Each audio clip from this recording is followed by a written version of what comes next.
Mbak. Mancing, Mbak. Nggak lihat toh, Mbak. Ayo ngerjain tugas SPI dulu, Mbak. Loh, deadline-nya kapan, Mbak? Besok, Mbak. Ayo.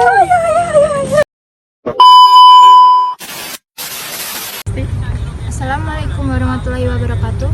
Perkenalkan, nama saya Afifah Priska Afrilia dengan NIM 125 dari Prodi Hukum Ekonomi Syariah.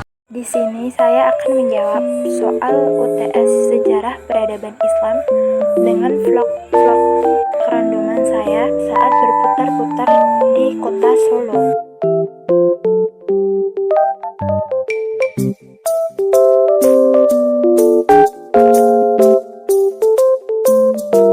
Soal yang pertama adalah bagaimana pengaruh peradaban Islam terhadap perkembangan ilmu pengetahuan di dunia dan berikan contoh konkretnya. Jawabannya adalah peradaban Islam memiliki pengaruh besar terhadap perkembangan ilmu pengetahuan di dunia, terutama selama zaman keemasan Islam. Pada masa ini, dunia Islam menjadi pusat ilmu pengetahuan dan budaya, di mana para cendekiawan Muslim tidak hanya menerjemahkan karya-karya klasik Yunani, Romawi, dan Persia ke dalam bahasa Arab, tetapi juga mengembangkan berbagai disiplin ilmu seperti matematika, astronomi, kedokteran, filsafat, dan kimia. Berikut beberapa contoh konkret pengaruh peradaban Islam terhadap perkembangan ilmu pengetahuan. Yang pertama adalah matematika. Ilmuwan Muslim seperti Al-Khawarizmi mengembangkan aljabar dari bahasa Arab aljabar yang berarti pemulihan, yang menjadi dasar bagi cabang matematika modern.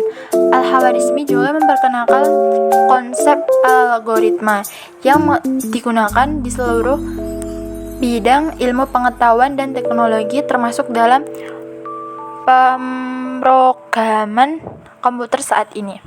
Kedua adalah kedokteran.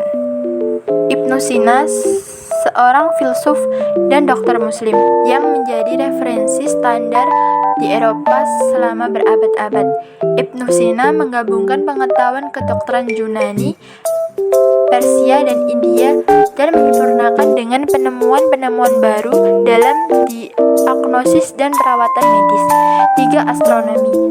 Al-Biruni dan Al-Farghani merupakan dua astronom Muslim terkenal yang memberikan kontribusi besar terhadap pemahaman tentang gerakan planet dan penentuan ukuran bumi Biruni. Misalnya, membuat perhitungan tentang keliling bumi dengan tingkat akurasi yang mengagumkan pada zamannya.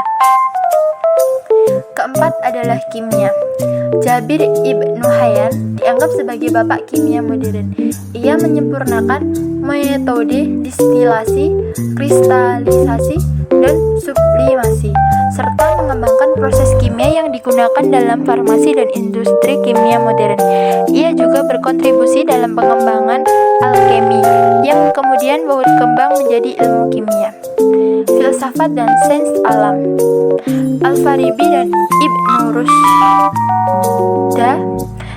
dan Al-Kindi adalah tokoh-tokoh Muslim yang memberikan kontribusi dalam filsafat, terutama dalam menghubungkan filsafat Yunani dengan pemikiran Islam. Pemikiran mereka mempengaruhi filsafat Barat di kemudian hari, termasuk tokoh-tokoh seperti Thomas Aquinas.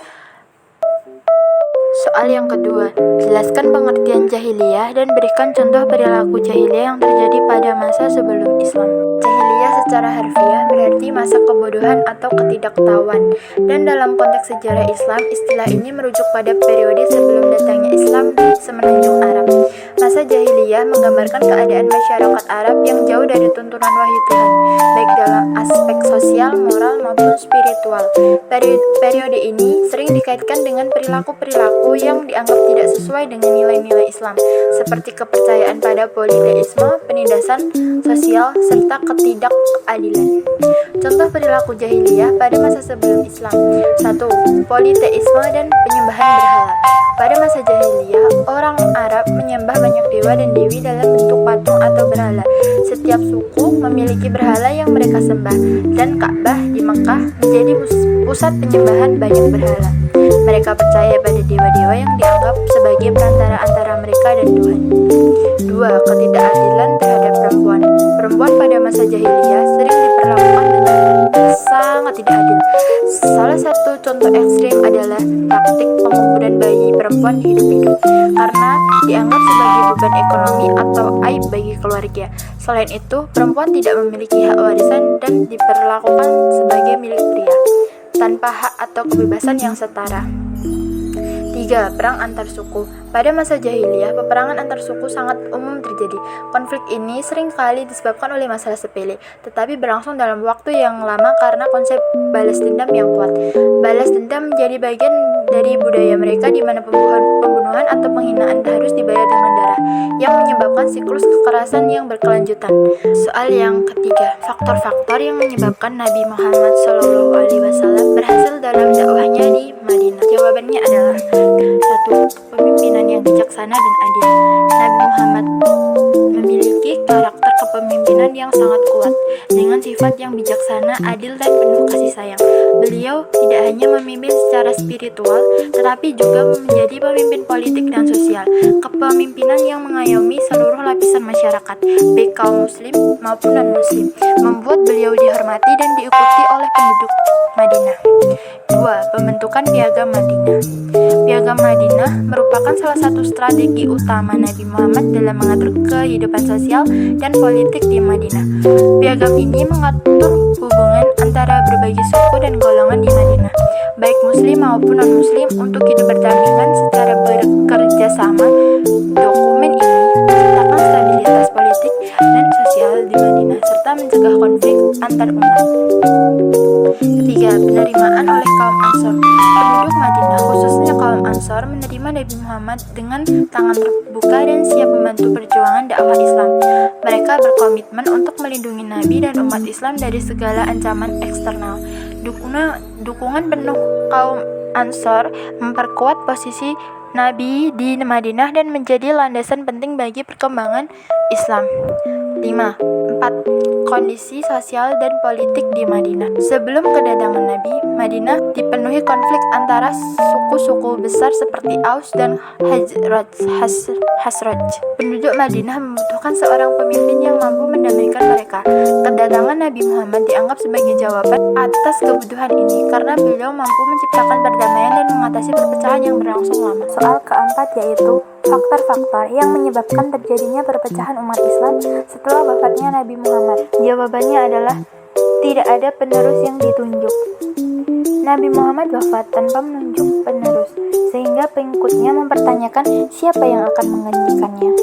Yang kedua adalah perbedaan sudut pandang dan kepentingan. Pengikut Nabi Muhammad memiliki berbagai sudut pandang dan kepentingan masing-masing. Ketiga adalah perbedaan penafsiran ayat Al-Quran. Penafsiran ayat Al-Quran yang berbeda-beda oleh masing-masing musafir sesuai dengan ideologi mazhabnya. Keempat adalah perebutan kekuasaan.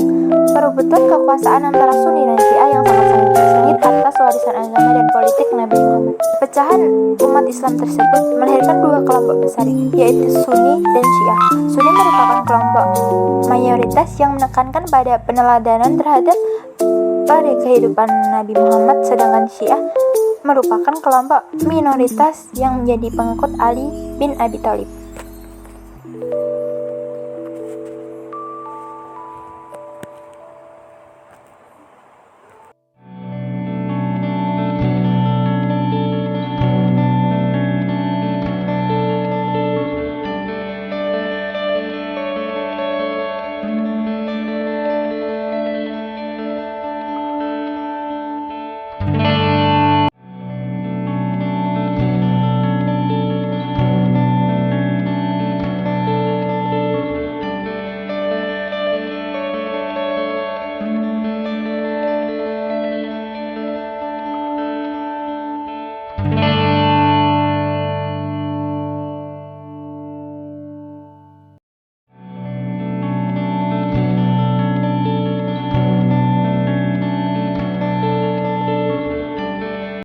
Thank you, Elmore!